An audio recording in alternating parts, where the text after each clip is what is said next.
Hi there, this is Will, and I wanted to share something a bit different with you today. We're keen to expand State of Play this year to bring you even more analysis of the latest developments, but also to highlight some of the most important discussions we're having at CSIS. This week, I hosted a really interesting discussion about China's economic coercion and what we can do about it.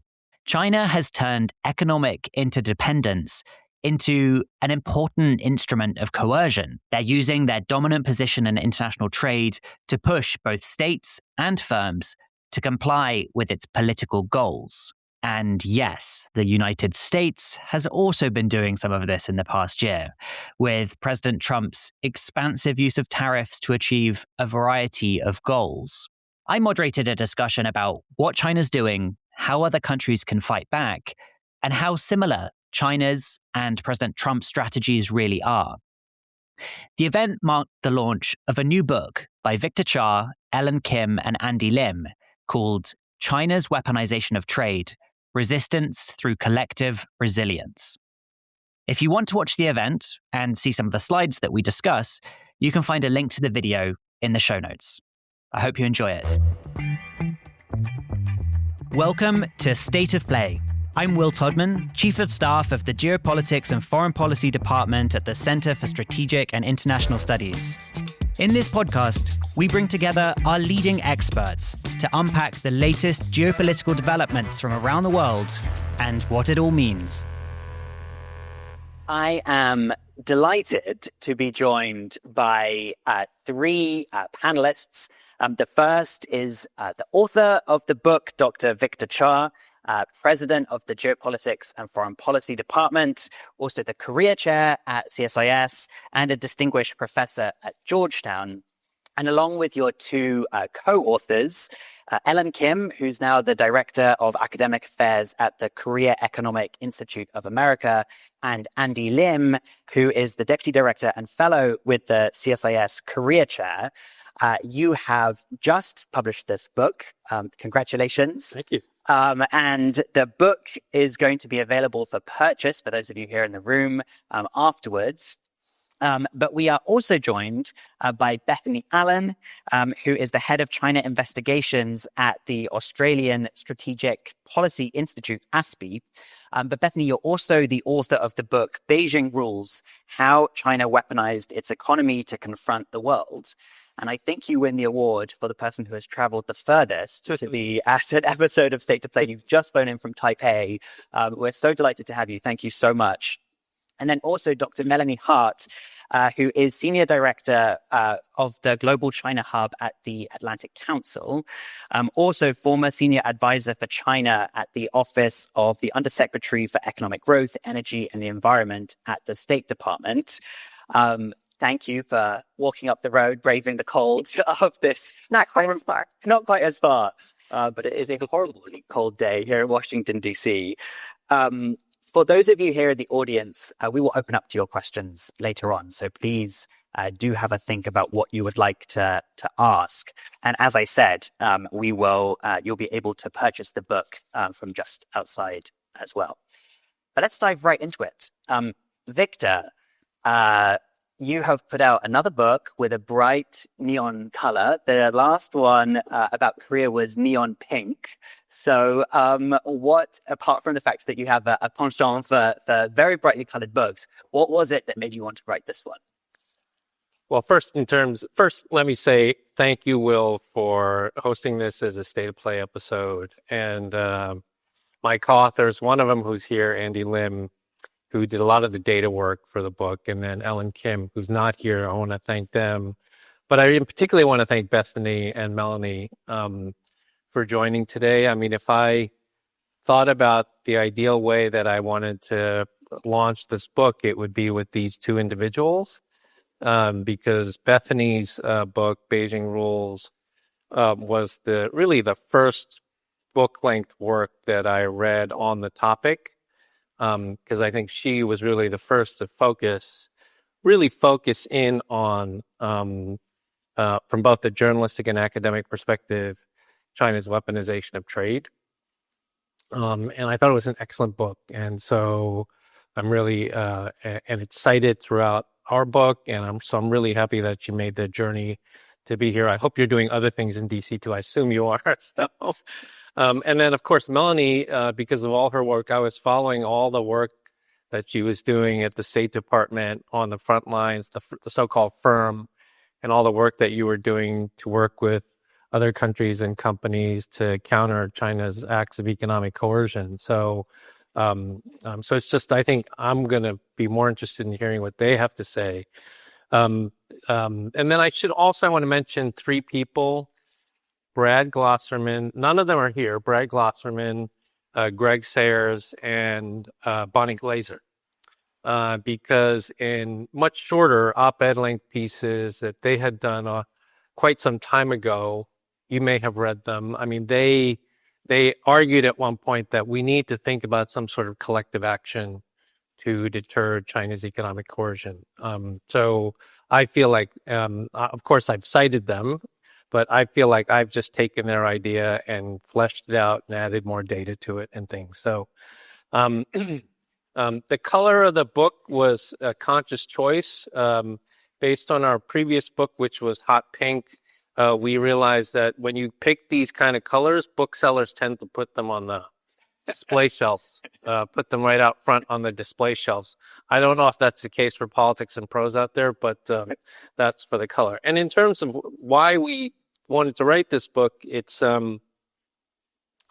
so as you know, Will, I'm involved here at CSIS and at Georgetown in a number of projects looking at the question of the future of global governance and the liberal international order. And there are many things that are disrupting that today.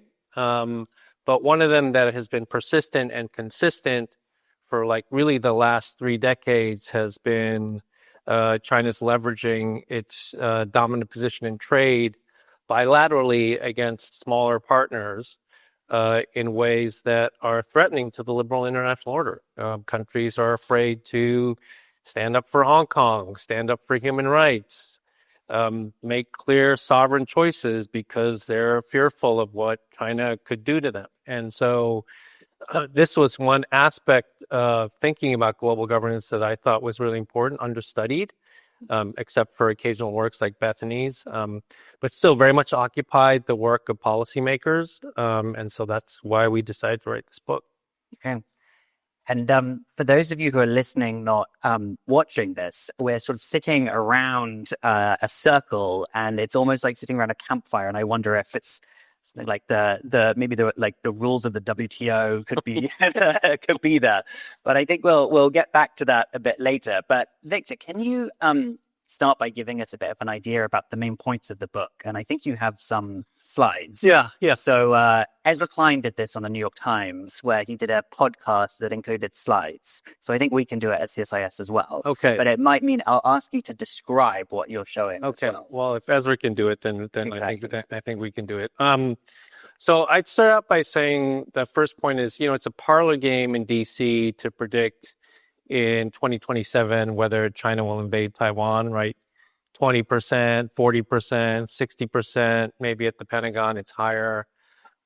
We don't know, right? But there is a 100% chance that China will use economic coercion against target states by 2027, including Taiwan. A 100% chance. In fact, they are doing it right now against Japan, for example, and even against the United States. And so this is weaponization of trade. It's a form of economic coercion. The definition that we use is the one up here on the screen that says the use of non-market mechanisms to weaponize trade in order to exert influence on the sovereign choices of other states. I think that may borrow from Bethany's definition. I can't remember for sure. And then, like I said, it's economic coercion itself is a pure competition challenge of great magnitude, because it's not just a trade issue, and it's not even just a sovereignty issue. It's a liberal international order issue, because it reduces trust in the open liberal trading order. I know there are other issues here that we will talk about. It affects the way the states will talk about, as I said, freedom, human rights, democracy, territorial integrity, all these sorts of things. So it seems like it's a rather narrow issue, but it has very broad, wide-ranging consequences. if we look at and I'm not going to go through all the slides because I want us to have a conversation, but if we go to the next slide. So what we did was we collected data, and again, this was inspired by the work that Bethany did in Beijing Rules. We have over 600 cases of Chinese economic coercion since 1997. The 1997 cases really, the initial cases that we could find had to do with movies, Hollywood movies that were about Tibet, that the Chinese blocked. But it really heightens under Xi Jinping. Under Xi Jinping, we really see a growth in this. So 18 countries, 470 companies. We have a little word art graphic, I think. Next. Oh, okay. That's the breakdown by country. But if you go to the next slide, this is just a graphic of the 470 companies. Many of them are U.S. companies, and many of them are major U.S. companies that have been hit more than once, and that's why their fonts are a little bit larger than others. Basically, a huge number of companies. A huge number, yeah. And on every continent except Antarctica, basically, we have seen this sort of coercion. And then what's the next slide, Andy? Yeah, so the nature of this coercion is often informal and announced. It's non-WTO conforming in the sense that many of these trade actions are taken not for protectionist reasons, but they have to do with trying to affect political choices. And so in that sense, they are not easily addressed through the WTO. Often there's not a legal basis for action, although that has been changing. China has been adapting its tactics, and as I said, it's usually not over market access or fair trade. It's purely for political purposes. And then if we can just go to we can skip that. And so the way countries and companies have dealt with this has been through a number of efforts to try to create early warning systems for economic security, to try to identify supply chain vulnerabilities, to protect supply chains, to do reshoring, friendshoring, and these are all important and they need to be done as a way to insulate themselves from the latest Chinese attack or act.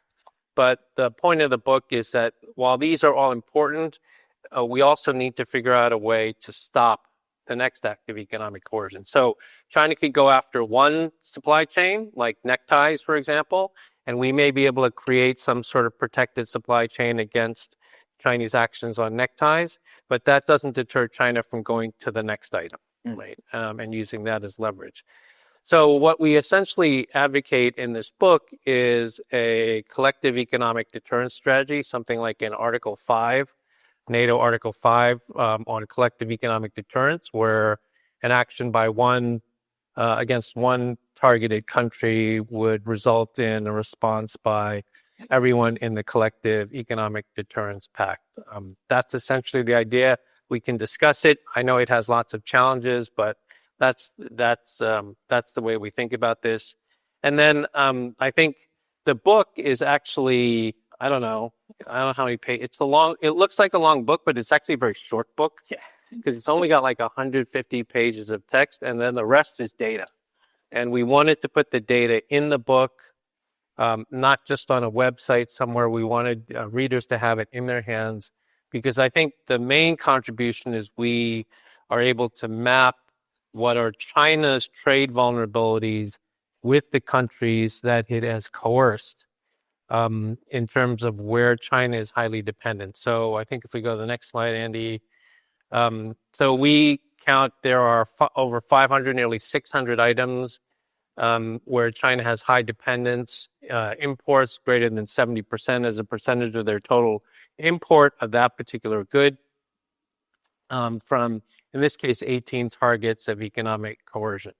And so the point of this is to say that we normally think that China has all the leverage when it comes to trade, but and that might be the case if they're going after one country, but if countries band together, They actually do have leverage, and we can go into the content of some of these high dependence items, but they do have leverage, but they need to be able to work together to send a collective economic deterrence signal.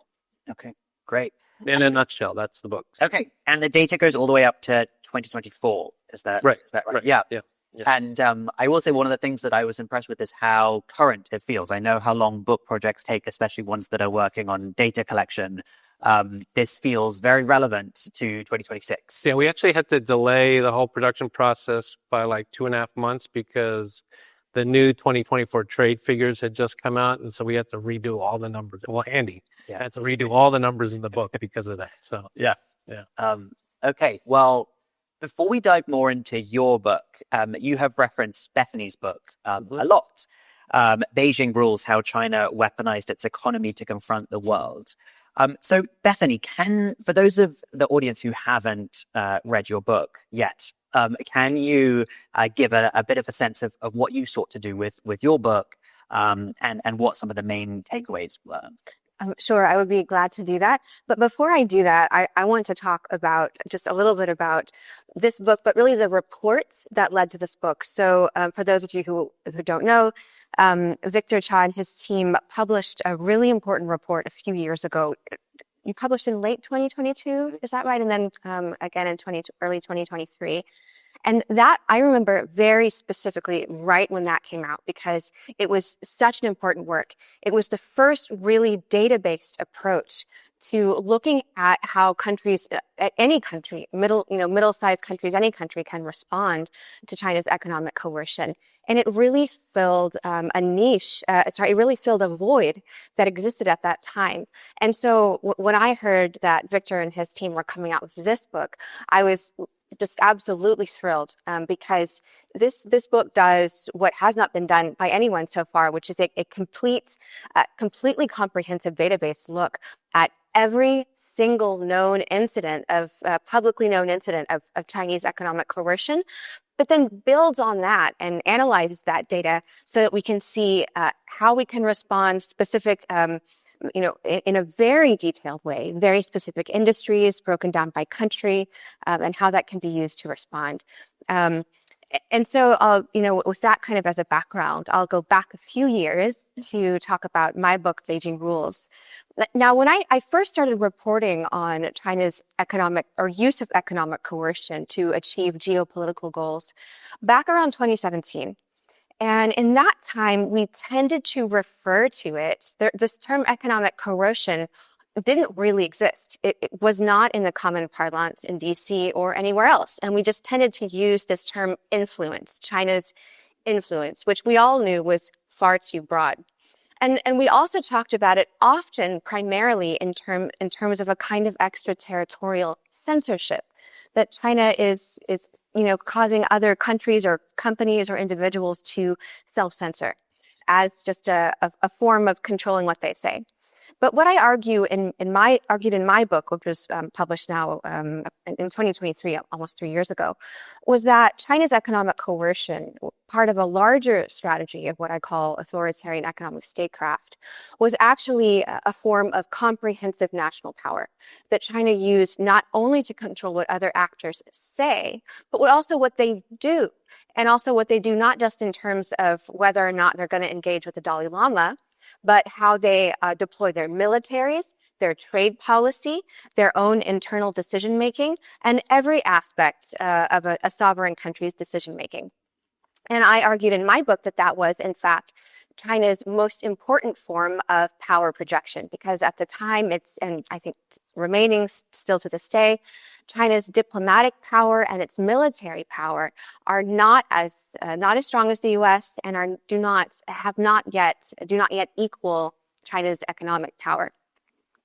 So in my book, I talk about not just the nature of economic coercion, but also, and one thing I really think is so important about Victor's book, and he builds on this quite a bit, is looking at at how this overlaps or erodes the liberal international order.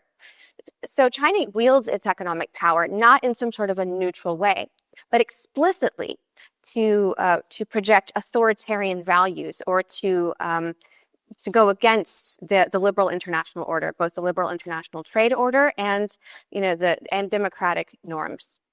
And so I argued that this is a key.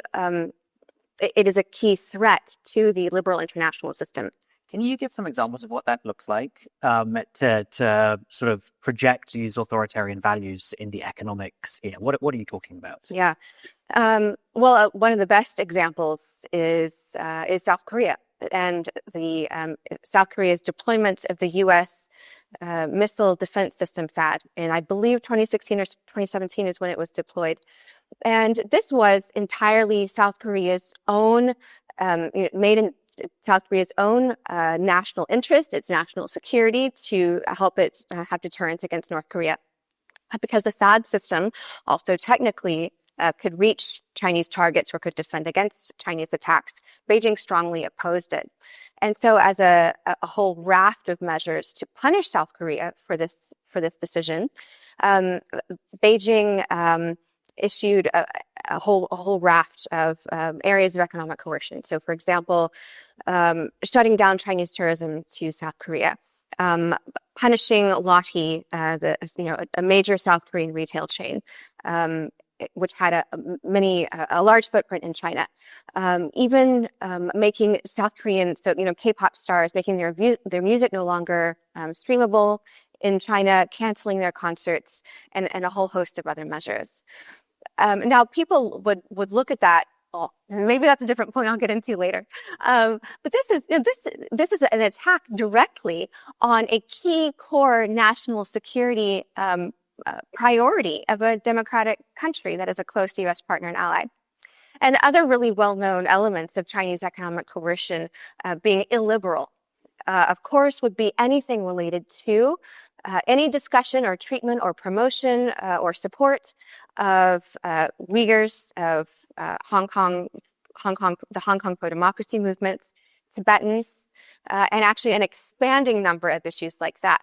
And people, one thing that used to really bother me was that, people would say that, okay, so this company, I don't know, their CEO posted a selfie of him with the Dalai Lama, and now they're facing trade restrictions on China. Tibet is really important for the 6 million Tibetans, but it's not an issue of global importance. But the thing is that anytime China has deployed economic coercion to tamp down on some sort of speech like this, what they're doing is showing you the tip of the spear of their power. If they wanted to, on any topic, they can change the behavior of basically any company or any individual, or change the course of a whole industry if they wanted to. So if you want to see the extent of China's power, you look at these niche issues and see how far really they can reach into democracies. Yeah, and can I just add to that point, which is the point about self-censorship is really important. I mean, that's something Bethany talks about in her book, because that's like the ultimate form of power, right? When you can get countries to do or not to say things without even exercising any overt coercive power. So that self-censorship point, I think, is really important, and it expands beyond the issue itself. So there might be some action with regard to Tibet, but then the THAAD example, that then caused South Korea and other countries to hesitate when it came to the question, when the United States Trump 1 approached these countries about closing off their 5G market to Huawei, right? Yeah. For security reasons. Some of them comply, but a number of U.S. allies and partners were like, wait, we don't want to get hit by China again. So it has effects that go far beyond the issue that the initial pressure point was exercised. Yeah. Melanie, I've been sitting very patiently. I've not brought you in yet, but I'd love to bring in the kind of U.S. government response to some of this. And as I mentioned, so you headed up this group nicknamed The Firm. I was just asking you to explain why it's called The Firm backstage, and maybe I'll ask you to do that again, but it's at the State Department. It was tasked with coordinating U.S. help to other countries and also to companies that were affected by China's economic coercion. So can you talk a little bit about how The Firm came to be and kind of what its role was? Sure. So the initiative really developed very early on in 2021, when the Biden team was joining the State Department, we were meeting with the great career Foreign Service officers and State Department officials to talk to them about what should our priorities be. Because we had our own ideas, but you always have to recognize that there have been people in the trenches while you were working a campaign who also have really great ideas and have information you might not have. And it just kept coming up again and again and again that there is this deep dissatisfaction with what the U.S. had been able to offer Taiwan when it was dealing with China's blocking of Taiwan's pineapple exports, and Australia in particular, because Australia had called for an independent investigation into the COVID crisis. And China hit Australia with an egregious, bizarre array of trade measures blocking barley and wine and all kinds of things. They also gave a list of demands. Australia had to curtail their free press, apologize for daring to care how COVID started. It was quite ridiculous. And the United States had offered support for Australia, but there was no playbook for what do you do about the barley, the wine, the lobsters? What do you do about the hard, clear economic costs, and how do we help there? And there was a desire to figure out how do we do more than what I call diplomatic thoughts and prayers. Our thoughts and prayers are with you. And so it just so happened that as my then boss, Jose Fernandez, was being confirmed as undersecretary, Lithuania was hit with Chinese economic coercion. And we really wanted to use Lithuania as a test case to say, let's do everything we can to help Lithuania concretely. And by doing that, figure out what are our tools, and can we succeed in helping a country economically? And the great thing was, from Jose to Blinken to Biden to Congress, everybody said, leave nothing on the table. Just go get this. And with Lithuania, we directly responded at their request to the measures that China took. So China blocked Lithuanians' agricultural exports from Lithuania to China. So we worked to help Lithuania through some of the processes to export more to the United States. We were facing a bird flu epidemic at that time, and we were short on eggs, and eggs are really expensive. So we were able to import more eggs from Lithuania, which helped American consumers and Lithuania at the same time. Overall, Lithuania's ag exports to the U.S. went up 19% year on year. The U.S. Exim Bank signed an MOU with Lithuania. China had about 300 million of export credits that they'd canceled. We offered 600 million from U.S. Exim Bank. There was an array of measures that were successful in helping the Lithuanians. We can't replace what they're buying and selling from China, but it's kind of like if you suddenly get laid off and you get a bunch of job interviews and offers and you can see what that opportunity looks like and start working for that pivot. We were able to throw those lifelines for new markets and opportunities to Lithuania, and they made a successful pivot. And can I just rewind a little bit? What sparked the Lithuania crisis or this issue? Why did China take these measures against Lithuania in the first place? Yeah, that's a great question. Lithuania allowed Taiwan to open a Taiwan representative office in Vilnius and called it a Taiwan representative office instead of Taipei representative office. Per European policy, that does not in any way violate Europe's One China policy. Brussels has been pretty clear on that, and there are precedent for other offices that call themselves Taiwan Representative Office, but China didn't want anybody else to do that, so they decided to try to make a lesson out of Lithuania. And our surprise at the State Department was we were 100% focused on helping Lithuania, but then other countries just started banging down the door saying, we have a thing that we want to do. We know Beijing won't like it. Are we eligible for the Lithuania package? And we thought, oh, okay, yes, we better figure this out. And so we just started pulling in more people and fanning out across the interagency and developing robust packages. And the firm? Why is it called the firm? The reason we came up with that name is I'd done some work in consulting before, and there was a common pattern to what you do in business consulting, which is as somebody working China business consulting, you've seen it all before. China's using the same playbook everywhere. So you can tell American companies, okay, here's what this is going to look like. The threats you're getting, every other company is getting the same thing. Industrial policy, let me explain. It's just the same playbook. And it was the exact same thing with countries facing Chinese economic coercion. It might be their first time to receive this kind of threat, but we had 3 last week from other countries that all looked the same. So we were able to, by working across many different cases, you get to learn what the playbook looks like, how China will behave, how this will unfold, what works, what doesn't work. And then you can share all of that lesson learned and advice with whoever comes in the door needing help. Great.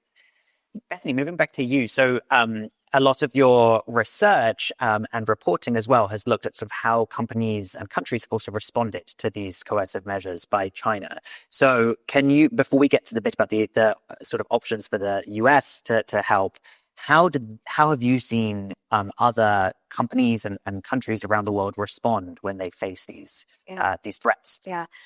Well, one of the things that one of the major points I wanted to make in my work is that companies and individuals and countries respond rationally when China engages in acts of economic coercion. So when you see a target of economic coercion give in, they are simply responding to the way that our economic system has trained them to respond. And in my book, I refer to our economic system as a neoliberal, meaning there's minimal regulation and not a lot of work to create democratic guardrails around international economic behavior.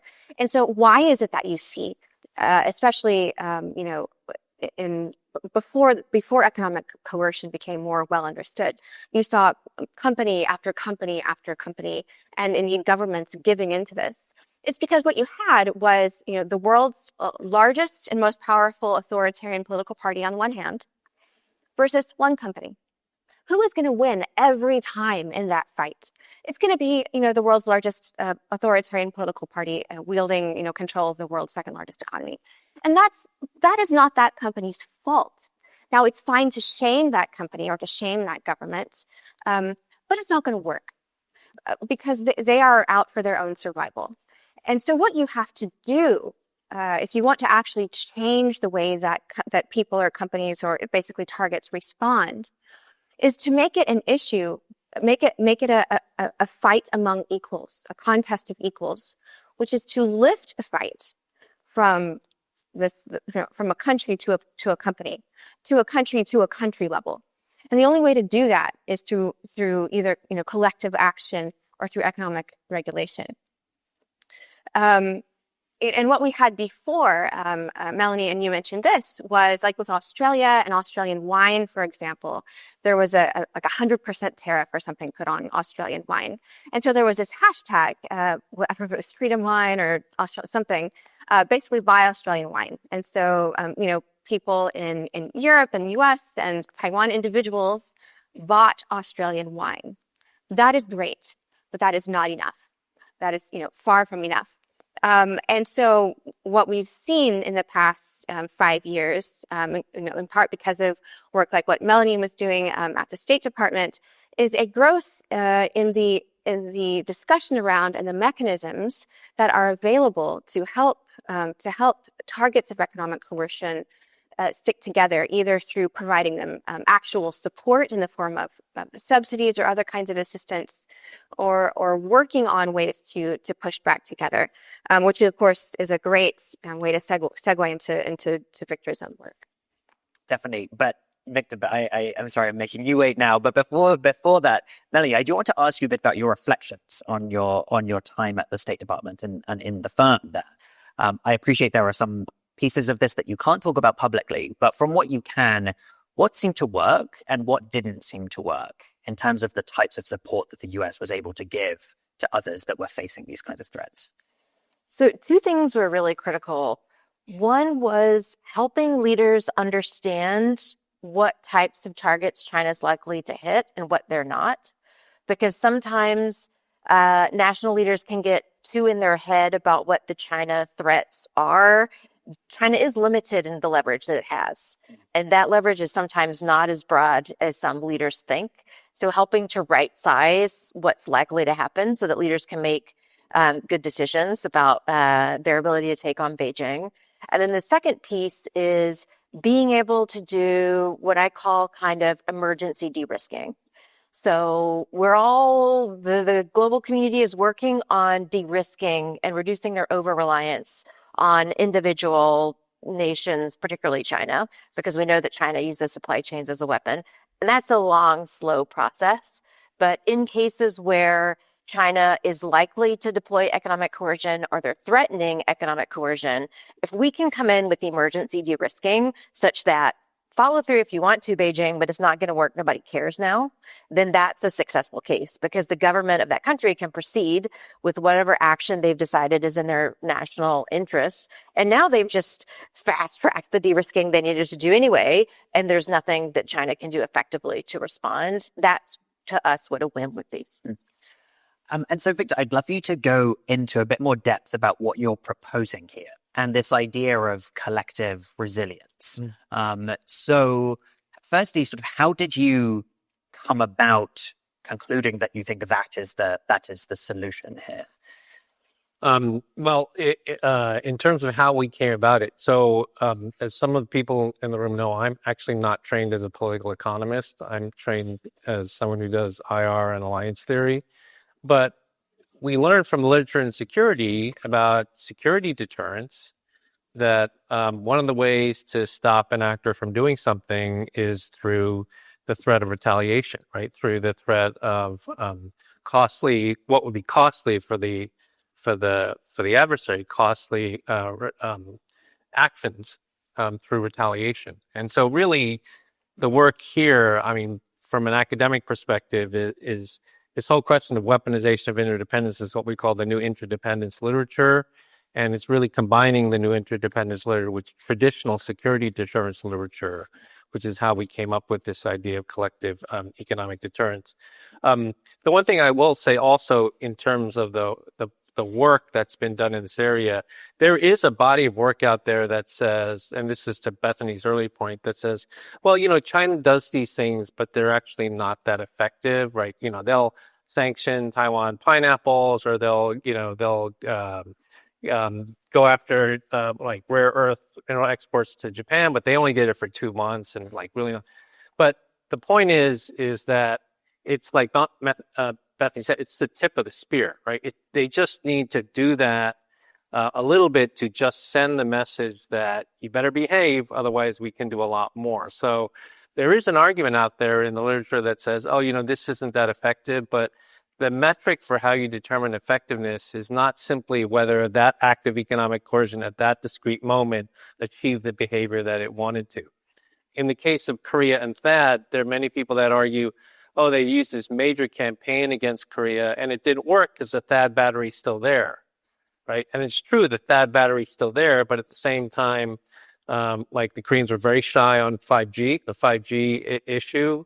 A previous president agreed to the so-called 3 no's, where Korea committed that it would not engage in war missile defense installations on the peninsula, that it would not engage in trilateral missile defense with the U.S. and Japan. So it was effective in that sense. So in terms of the collective economic deterrence argument, let me just make 3 quick points. The first is that, so we collected all this data showing where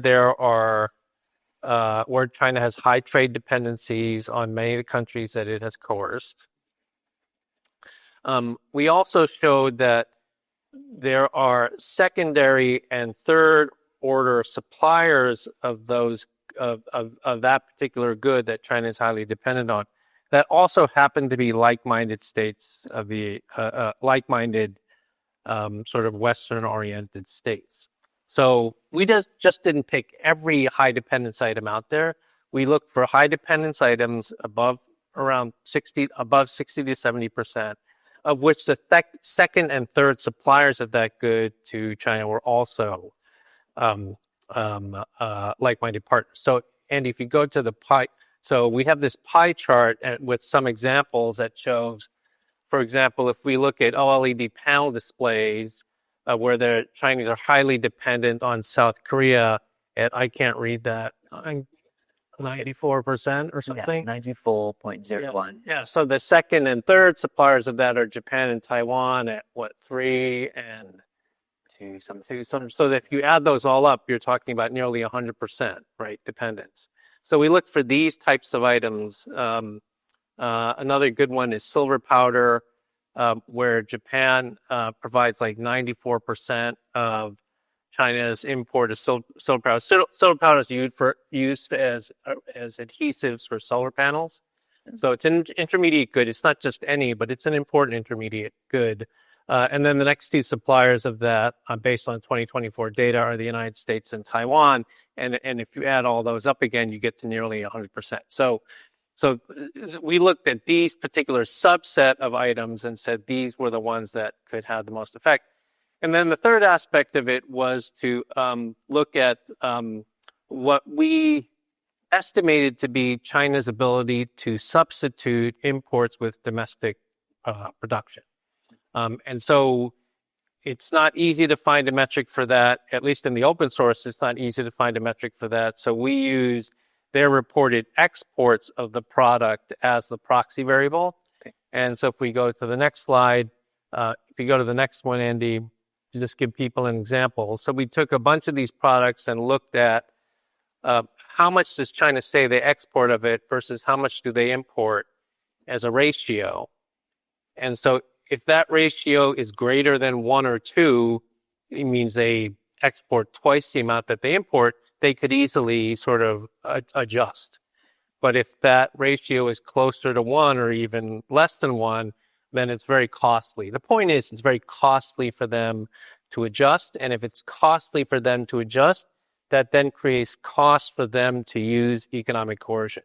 Where right now there are no costs, very little cost for them to use economic coercion. So that's sort of the data behind how we put together. And we have in the book, we have there are many items, but we have sort of a subset of items. And then the last point on the strategy is that, Japan has 94 items that are high dependence.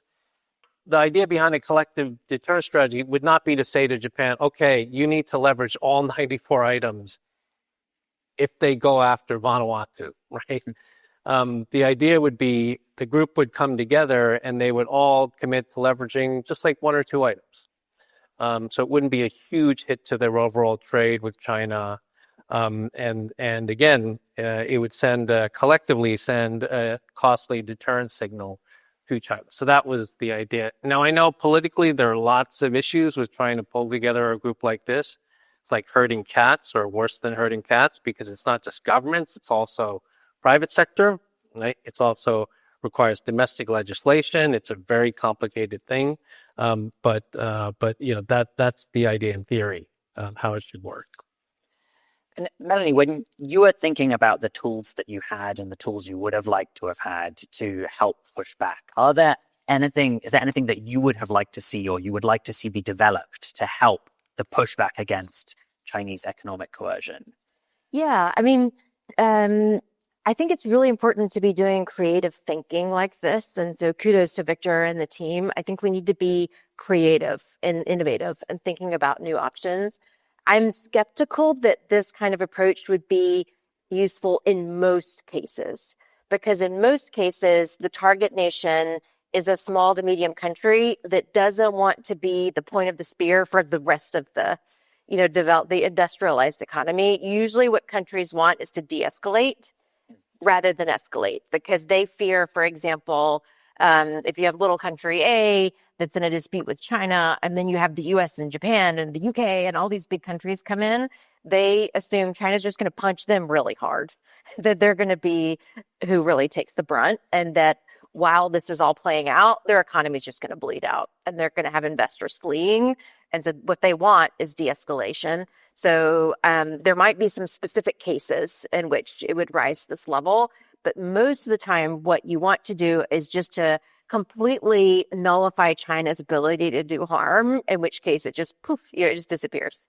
And that's what the demand signal is from the targeted countries. They don't want to scare business away.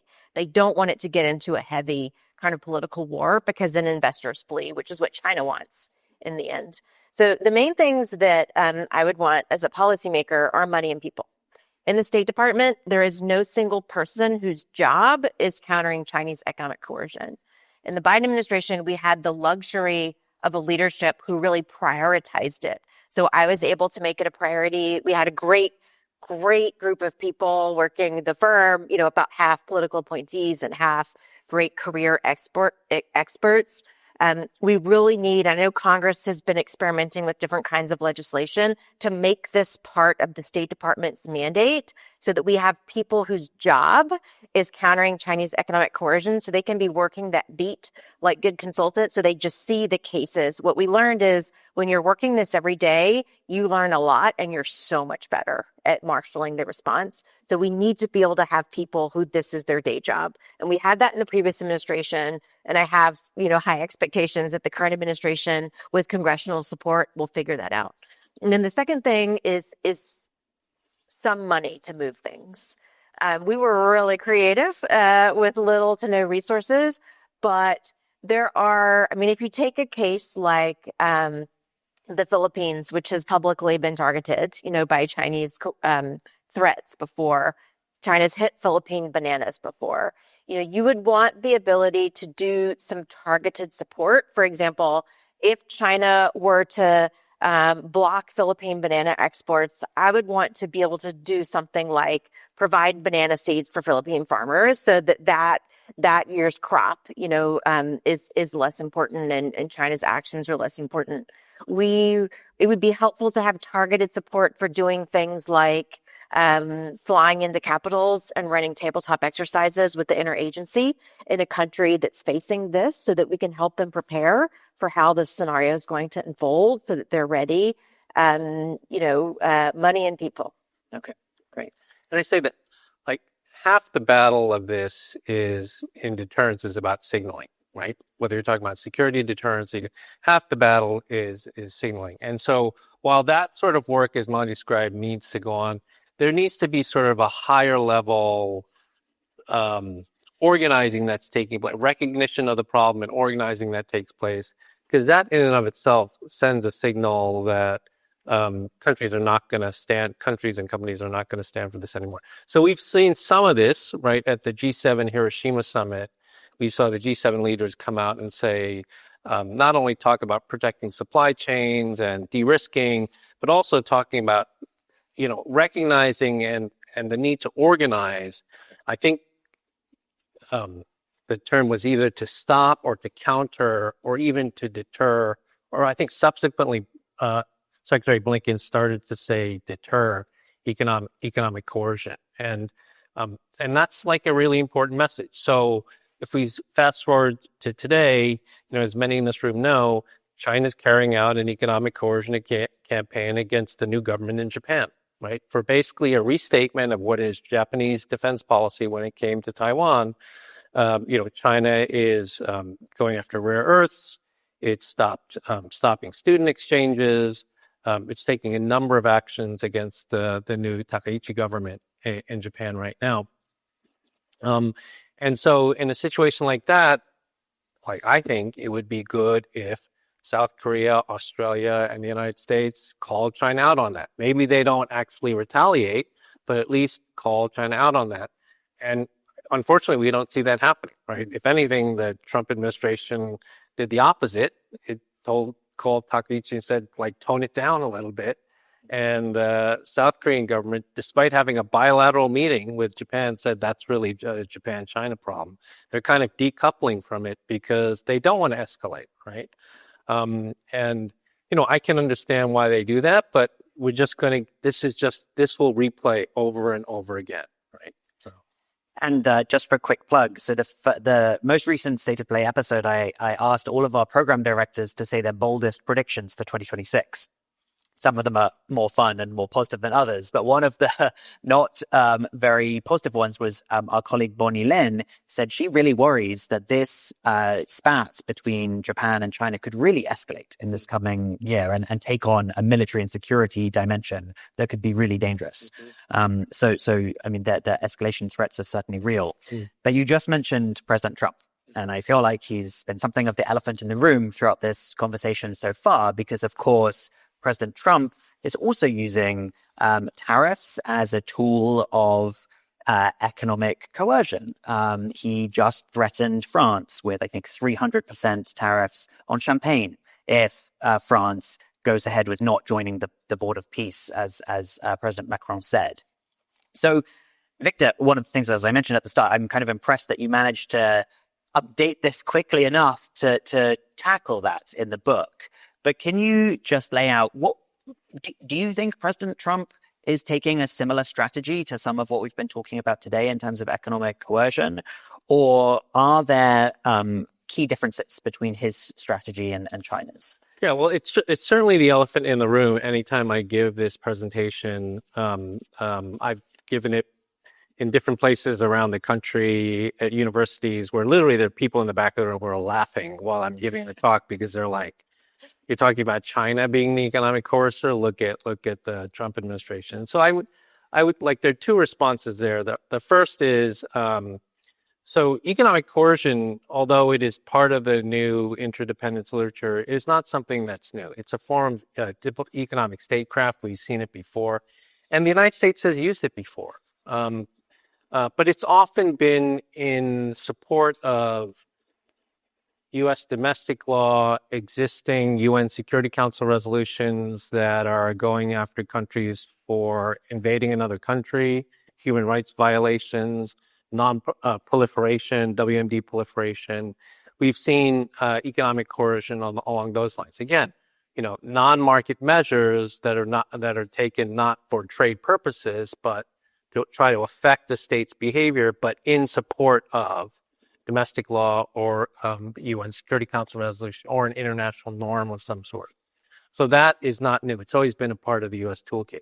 Obviously, what we're seeing during the Trump administration is something that's different, right? Which does look a lot like economic coercion. Now, I would say the initial Liberation Day reciprocal tariffs, and there will be people who disagree with me, but according to the definition of economic coercion we use in the book, the reciprocal day tariffs were not a form of economic coercion because they were trade-based. They were basically to balance out what the president saw as a huge asymmetry in the average tariff rates of the rest of the world versus the United States, right? He believes the average tariff rate in the United States was 2 to 3%, and he believed that the rest of the world average tariff rate was, 14 to 16%, or maybe a little bit more. That's how he eventually got to 15% in the end, right? Where kind of most of the major trading part. So that would not be a definition of economic coercion. But the tariffs on Canada and Mexico for fentanyl and border security, that's economic coercion. Or, as he said at Davos today, the potential for tariffs against countries who would not support his position on Greenland, that's economic coercion. That's very clearly economic coercion. And then the second point I would make is that in the broader scheme of things, what we're seeing now from the United States attracts a lot of attention in the economic coercion space. Clearly, it attracts a lot of attention. But my hope is that this is a temporary thing that's associated with one administration. But what China has been doing is a 3 decades old strategy that they have used systematically and persistently without failure as a regular tool of diplomacy. I think Bethany makes this point in her book that what distinguishes this is it's not like a spasmodic policy. It is a regular tool of foreign policy that they use to achieve their goals. And can I add one bit to that too? Agree with that completely. And one important distinction, while I would not be pursuing this tariff everybody everywhere all at once approach that we're seeing from the current administration, is pretty transparent, right? So you have the president himself stating what the rate might be. You have the board with all of the rates for every country. So whether or not we agree with it, the U.S. is being incredibly transparent. It's a tariff. Here's the rate. Here's who it applies to. China operates in the shadows. So with Lithuania, if you ask any Chinese government official, they never, what are you talking about? The name of Lithuania just magically disappeared from China's customs database, so goods couldn't come in or out. They, by design, hide what they're doing to make it harder for targeted countries to bring legal action or to go to the WTO, which not very effective, but that's what we've got. And they're very careful to hide what they're doing. I think that distinction is important. Yeah. China won't say, we're mad at you for this other issue, so we're going to block your banana imports and hold them at the dock. They'll claim there's a bug in all the shipments of bananas that only this one Chinese inspector can see, and no, you can't check yourself, right? I mean, so they're being opaque by design, and I think that distinction is really important too. There's actually I can't remember the name of the scholars, but there's actually a really good study that was done by two scholars that looked at, I think they looked at Norwegian salmon, and then they looked at, I think it was the blocking of tourism from China to South Korea over that.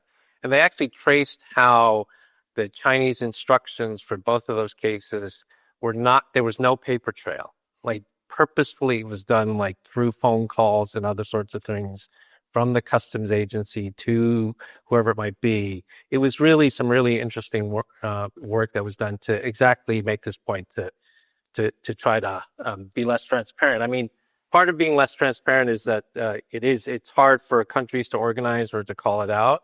It also allows the Chinese to have plausible deniability if it doesn't work. I mean, the thing about Trump's transparency is there's also a high risk of failure that will be very visible if in this case, like if European countries choose not to take his position on Greenland. If I can maybe just add on to some of this, I completely agree with everything that Melanie and Victor have said. And one thing I really appreciated about Victor's book was how he, throughout the book, wraps in discussion of U.S. use of economic coercion, both historically and in 2025 by Trump. In my work, I would frequently, the most frequent kind of pushback that I would get from people who are left of center would be, oh, you're calling out China for its economic coercion, but what about, the U.S. Extensive use of sanctions over the decades? And the distinction that I would always make is that, first of all, U.S. sanctions, financial sanctions in the past, have operated with a very high degree of political restraint. There wasn't really any legal. It would have been legal for the U.S. to operate with a lower degree of political restraint, but they didn't. So, what I mean by that is, the U.S. wasn't sanctioning, individual citizens in Europe for criticizing the Republican Party or the Democratic Party, or these very narrow political interests. Whereas Chinese economic coercion is and has always been the exact opposite. It has only ever been for narrow Chinese political interests. In the same way, and Victor, you just mentioned this, U.S. use of sanctions over the decades has overwhelmingly, not completely 100% of the time, but overwhelmingly been in support of goals that are agreed upon by the multilateral community. Now, the multilateral international community has not always supported U.S. use of sanctions to achieve those goals. But, for example, U.S. sanctions to punish weapons proliferators, gross human rights violators, terrorists, use of sanctions to uphold the integrity of the international financial system by trying to punish money laundering and bribery and corruption, this kind of thing. Whereas, again, on the Chinese side, literally the opposite. China's use of economic coercion has never, I don't know of a single example, ever been used to accomplish a multilaterally agreed upon goal, ever. One can imagine a world in which China uses economic coercion to punish countries who refuse to sign on to climate goals. But China doesn't do that. They could, but they don't. So I've always made this distinction. And what has really changed about that now is that whereas, 3 years ago, it was hard to even envision what a U.S. political maximalism would look like in the use of sanctions and tariffs. Now it's very easy because we are getting that, in fact, all the time. And I would say it seems to be something that Trump is, at least for right now, using more and more of. And again, using it in the same way that China uses economic coercion as a tool of comprehensive national power. So the recent threat for a 25% tariff rate on European countries if they were to oppose U.S. annexation of Greenland. What has also been interesting to me as an observer is that I used to think up until 2025 I was pretty much on board with the idea that the U.S. and China were near peer economic competitors. Yes, the U.S. economy may be larger still, but really they're just about the same. And Trump's use of tariffs, even as Victor rightly points out, not in a manner of economic coercion, but Liberation Day last year. Once Trump started levying tariffs on countries in this way, it astonished me to see how the world just immediately got in line. And when one of my opening anecdotes in my book is, and at the time, what I was so shocked by was China's use of tariffs and other forms of economic coercion against Australia in 2020, when Scott Morrison, then the Prime Minister of Australia, called for an investigation into the origins of COVID on the floor of the United Nations. And it was this stunning move when China unleashed these very obviously politically motivated tariffs against one country. And last year we saw that against all the countries by the U.S. And that the U.S. could do that, and that so many countries would just do their best to try to do what the U.S. wanted, which to me has underscored that the U.S. economic power actually is still quite a bit higher than that of China, which has been an interesting observation for me. And the last point I want to make is about the idea of deterrence. And Victor, you've just mentioned, and what your book gets into, is that, and man, it is such a pet peeve of me when people say that China's economic coercion doesn't work. It really, really bothers me. Because yes, you can point to examples like South Korea and THAAD, or like Australia, and say, well, China's measures didn't work because South Korea didn't just suddenly go, oops, never mind, we're going to undeploy this. And South Korea didn't go, oops, never mind, we don't know where COVID came from, and it's okay if we don't know. That did not happen. So the immediate target did not give in. However, in Chinese, there's a saying, you kill a chicken to scare the monkey. And what's happened is that China's use of economic coercion is basically the world's history's most successful public relations campaign. Every single person, every single actor, every single government, every single company with any kind of relationship to China at all knows what the red lines are. All of them know. And they all know that even if they choose to cross them, they have a pretty good sense of what that risk might be. And so it's this incredible deterrence against that kind of behavior. But in some ways, that's actually good news, because what the U.S. and other, I would say like-minded partners, but we're at a different stage now, other countries that oppose China's use of economic coercion, what we don't have to do is come up with like a $1 trillion slush fund to help victims of China's economic coercion. Because a lot of times the reason China's economic coercion is effective is not because it has caused such an extraordinary amount of harm, but because it causes fear of harm. So to mitigate that, what we need is our own economic deterrent, which is exactly what Richter's book goes into in detail. We need our own psychological deterrent, which is to say, you're not doing this because you're afraid of something. Let's fix that fear. And that's much easier to do than to say, we will give you $100 billion to mitigate this economic damage. Can I just say three things quickly in response to the last couple of interventions? The first is on China. I would say so. China clearly is the most egregious violator of weaponizing trade. But in defense of China too, there have been occasions in which they have used economic coercion in support of a UN Security Council resolution. So like when I was in government doing the North Korea stuff, UN Security Council Resolution 1718, 1695 called for sanctions against North Korea. And in China's case, for a period of time, they complied, right? So that is a form, but again, that is like the exception that proves the rule, right? And in that case, it's them complying, like they've been willing to comply with sanctions against Iran and this kind of thing. Right, Iran's another example, yeah. But again, these are exceptions that prove the rule. Second point is that Chinese tactics when it comes to economic coercion are changing, right? Now, they are trying to embed these in sort of a national security exception, or saying we are having more stringent export licensing requirements. Like they are trying to create domestic legal or national security bases for the actions that they're taking. So their strategy is evolving, right? I think their strategy is evolving.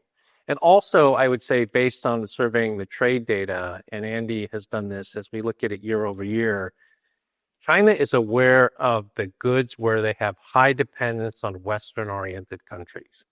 And they are trying to change that. Like, we can see them trying to change that. We see it particularly with trade composition with Japan. They're trying to reduce their vulnerabilities because I think they understand that for the longest period of time, they could just sanction these countries, and like they knew these countries would not dare respond. They would not dare retaliate. But so that in tax exchange. And then the third point on your question about Trump is, so part of this is, right, the U.S. is the elephant in the room, but at the same time, and we wrote an op-ed about this the week that Trump was in Asia, like Trump is always looking for leverage on China, right? He's always looking for leverage on China. Whether it's about merchandise trade surpluses or whatever it might be, he's always looking for leverage on China.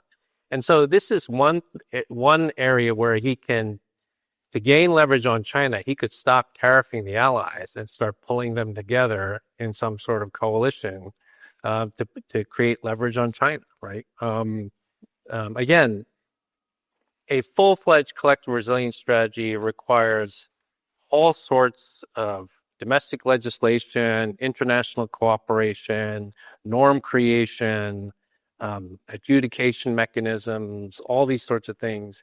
But even just talking about moving in this direction can send important deterrent signals that reduce the fear, right? That sort of try to address the fear question.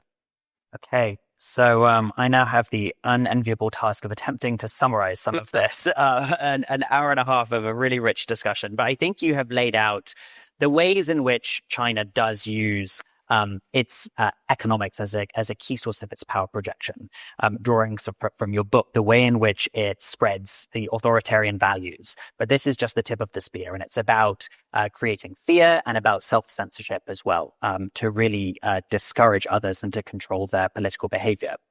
But then, Melanie, you've talked a bit about some of the ways in which the US has been responding. You've described about the team you were in at the State Department, growing its toolkit, de-risking supply chains, helping with emergency packages, being really creative about where to find sources of funding for that. But ultimately, you said, countries tend to want to de-escalate here. And so that's a challenge to the response and limit some of the tools.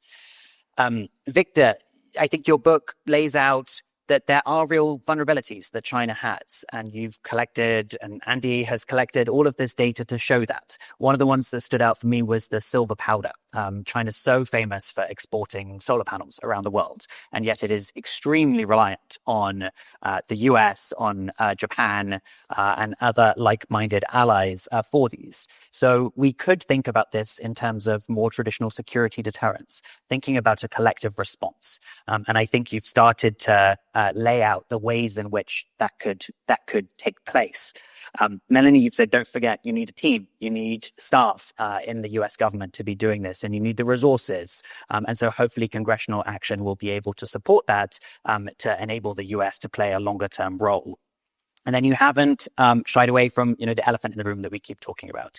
So the differences between how President Trump is doing this and how China is doing this. But I think you have teased out some key differences, as awkward as this may be. China is really operating in the shadows in quite an obscure way, whereas President Trump is being very overt about exactly what he wants to achieve from it. China's been doing this for decades. It's a relatively new tool for the US government to be doing it. Perhaps not one that will remain. We'll have to see going forward. But also China's really focusing on very narrow political interests. So to dive deeper into this, I would really encourage everybody to get out your sunglasses for this book. Get a copy of the book. You can buy it outside. You can buy it online. I am no economic expert at all, but I read it this weekend and really enjoyed it. And I'm not just saying that because Victor's my boss. But I would say if you want to, of course, if you want to dive deeper into it, please do read it. There's also the foreign affairs piece that you mentioned, Victor, and lots more analysis on the CSIS website. I want to say another congratulations to you, to Ellen and to Andy for putting this together, for making it so timely and being creative in a solution to a enormously challenging problem. For those of you watching, I hope you will come back to State of Play. We have podcasts on a whole range of issues, and you can go to csis.org/geopolitics to find that. Thank you so much for watching. Thank you again for taking part. Thank you, Bethany. Thank you, Melanie. Thank you, Victor. And thanks to everyone else who made today's event possible. Thanks for listening to State of Play. If you enjoyed this episode, subscribe to it wherever you heard it. And you can find more analysis at www.csis.org/geopolitics. Until next time.